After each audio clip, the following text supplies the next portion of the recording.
Jaksa penuntut umum menuntut Richard Eliezer dengan 12 tahun penjara, sementara Putri Chandrawati dituntut 8 tahun penjara, sama seperti tuntutan kepada terdakwa Ricky Rizal dan Kuat Ma'ruf. Sementara itu, Verdi Sambo dituntut penjara seumur hidup. Tim Liputan, Kompas TV. Dan untuk membahas lebih dalam terkait potensi keringanan hukuman bagi para terdakwa pembunuhan berencana Brigadir Yosua, kita segera berbincang dengan pakar hukum pidana dari Universitas Tarumanegara, Heri Firmansyah, yang sudah bergabung dengan kami lewat sambungan daring. Selamat siang, Bung Heri. Selamat siang. Sehat, Bung Heri ya?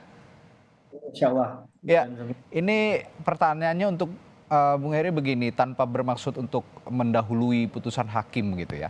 Kita sama-sama sudah tahu tuntutan, mulai dari tuntutan dari jaksa penuntut umum, lalu pledoi dari kelima terdakwa juga. Nah, kira-kira kalau kita mengacu pada pledoi yang sudah mereka bacakan kemarin ini, untuk majelis hakim, pledoi siapa yang paling akan dipertimbangkan untuk dimasukkan ke dalam poin putusan nantinya? Baik, Mas, bahwa itu adalah hak hukum dari masing-masing terdakwa, itu tentunya sudah sangat dipahami oleh majelis hakim yang mulia yang menyidangkan perkara ini ya. Maka tentunya semuanya menurut saya harus dipertimbangkan ya. Oke. Dalam poin mana yang kemudian meyakinkan, nah itu yang akan jadi hal yang berbeda.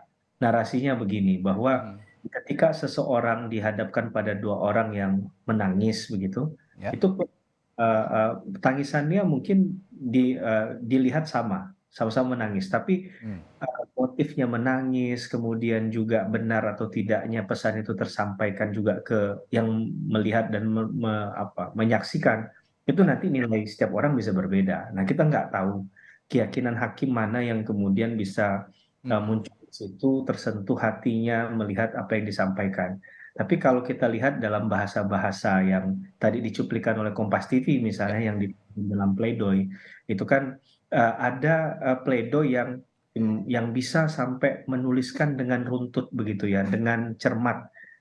Saya tidak melakukan secara bersama-sama, tidak sepenuhnya mengetahui. Itu kan bahasa-bahasa yang menurut saya tidak sembarang orang mengetahui konsekuensi dari satu kata itu. Nah, jadi apakah benar itu tulisannya dia, itu juga kita nggak tahu ya. Tapi apakah nggak boleh kalau dituliskan sama orang lain, termasuk kuasa hukumnya boleh-boleh saja. Tapi kan penilaian kan adalah pesan tadi itu tersampaikan nggak dari hati ke hati.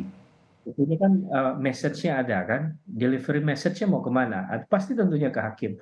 Nah, kita sekali lagi tidak tahu apakah hakim kemudian akan menilai sampai sedetail itu. Tapi intinya begini, Mas, bahwa kasus ini nggak hanya kita melihat dari perspektif pledoi saja. Pledoi itu satu dari sekian runtutan dalam rangkaian hukum acara ini. Tapi itu bagian dari porsi untuk menyentuh hakim untuk meringankan, sah-sah saja.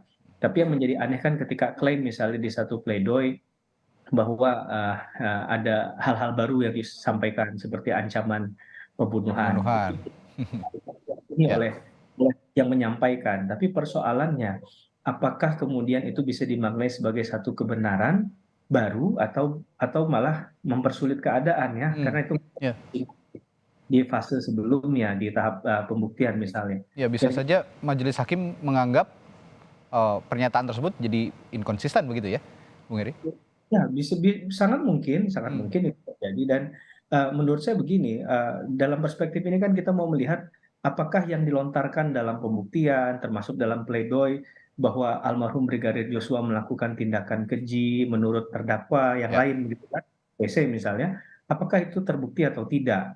Sebenarnya kita nggak mau keluar dari konteks bahwa ini pasal 338 dan 340, tapi kita mencoba menjaga akal sehat dalam hal begini.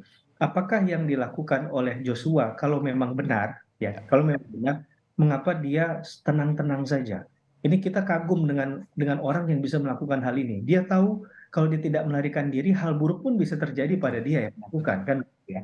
Dan dia tidak melakukan apapun loh, masih seperti biasa. Bahkan nggak tahu bahwa ada ancaman setelah itu yang nyata di depan matanya, mungkin hanya sepersekian menit atau jam lagi kan menunggu dia.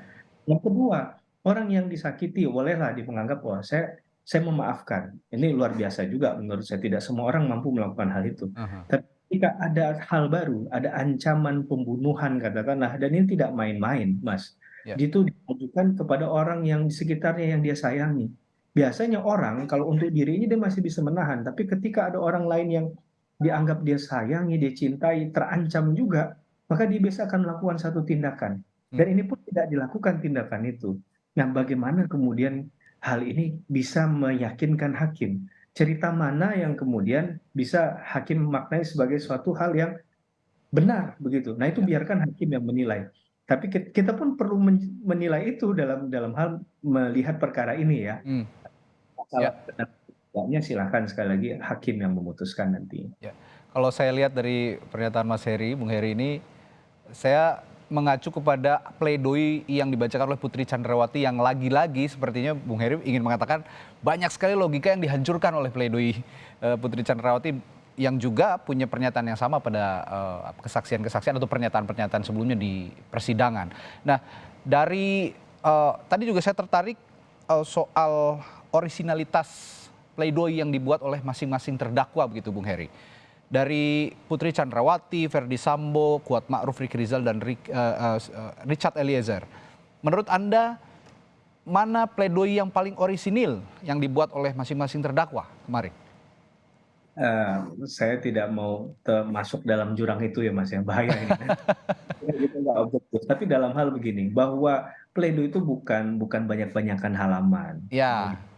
Bukan harus selengkap-lengkapnya. Menurut saya poinnya itu. Tapi ada message yang ingin disampaikan bahwa dia selama ini misalnya tidak pernah melanggar hukum, baru ini Oke. dia terjerumus dalam masalah ini. Itu kan penting untuk melihat bahwa orang ini bukan orang yang memang senang menabrak aturan. Dia baru kali ini berhadapan dengan hukum dan dia pun mungkin terkaget-kaget Ya. dengan proses yang ada. Bahkan dia bisa detail menjelaskan dari poin per poin waktu dia pergi ke sana tidak ada niatan bagaimana begitu kan. Kemudian misal Eliezer dia sampai dikontak sama Ricky Rizal, Ya. apa yang disampaikan, kemudian apa nuansa kebatinan yang terjadi pada saat itu begitu ya. Kemudian mengapa dia mau melakukan tindakan itu? Karena masalahnya di terdakwa yang lain ceritanya bisa beda lagi Mas Radit, Ya. bahwa ada yang memang kita nggak bisa konkretkan ini perbuatan karena kompleksitasnya adalah barang buktinya tidak ada. Mhm. Ya, hampir semua hilang, CCTV, barang pribadi berupa handphone untuk komunikasi hilang. Ya. Atau kita nggak tahu ya, tapi setidak-tidaknya tidak ada bukti yang menuju ke sana yang mau disampaikan di muka persidangan. Sehingga Oke. ada coba dirangkai dengan kesesuaian. Bahkan ada disampaikan bahwa ini asumsinya jaksa penuntut umum. Semua tuntutan itu saya pastikan itu semua pasti dari asumsi. Awalnya pasti asumsi, kecuali yang tertangkap tangan, itu beda hal Ya. mungkin. Tapi dalam satu penindakan atau proses penegakan hukum, namanya saja presumption of innocence, asas praduga tidak bersalah. Nah, asas praduga bersalah, presumption of guilt, semuanya pakai asumsi. Cuman bagaimana ketika ada kompleksitas perkara yang tidak bisa kemudian ada langsung barang buktinya, direct evidence, maka ini butuh yang namanya indirect evidence. Ini kan perlu untuk dikelola dulu. Ya. Barang bukti itu dikaitkan, misalnya untuk skenario penembakan, jaksa penuntut umum kan menyampaikan ada baju yang kemudian diganti di sana, yang bahasanya saya hindari lah ya, mungkin baju yang berbeda yang dipakai Ya. ketika pergi dengan pulang. Apakah itu kemudian arahnya oleh penuntut umum itu untuk mendukung skenario, dengan kata lain apakah yang bersangkutan juga mengetahui hal tersebut dalam hal penembakan yang akan terjadi. Nah, ini yang perlu dibantah oleh PC kalau memang dia beranggapan itu nggak ada kaitannya. Jadi bukan bahasa-bahasa asumsi lah, ilusi lah. Saya rasa itu nggak menjual kembali.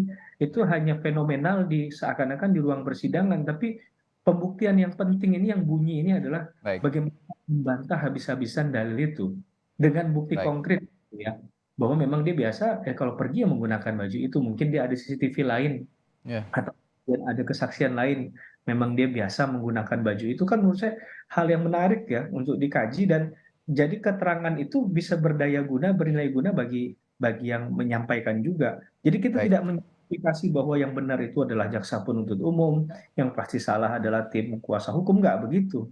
Mhm. Tapi kita pertontonkan dengan hal yang menurut saya ideal, sama-sama Ya. ideal disandingkan gitu. Ya. Yang juga jadi perhatian publik tentu saja ngomong-ngomong soal tuntutan tadi adalah tuntutan dari Richard Eliezer dan juga Putri Chandrawati yang sepertinya banyak publik menganggap terbalik seharusnya tuntutan. Nah, kita akan nantikan juga sama-sama Bung Heri Firmansyah, masih ada replik, duplik untuk sebelumnya nanti ada putusan hakim. Sekiranya mungkin kira-kira masih akan ada waktu sampai akhir bulan ini untuk menyelesaikan persidangan kasus ini. Dan terima kasih perspektifnya Bung Heri Firmansyah, pakar hukum pidana Universitas Tarumanegara di Kompas Siang hari ini. Terima kasih Bung Heri.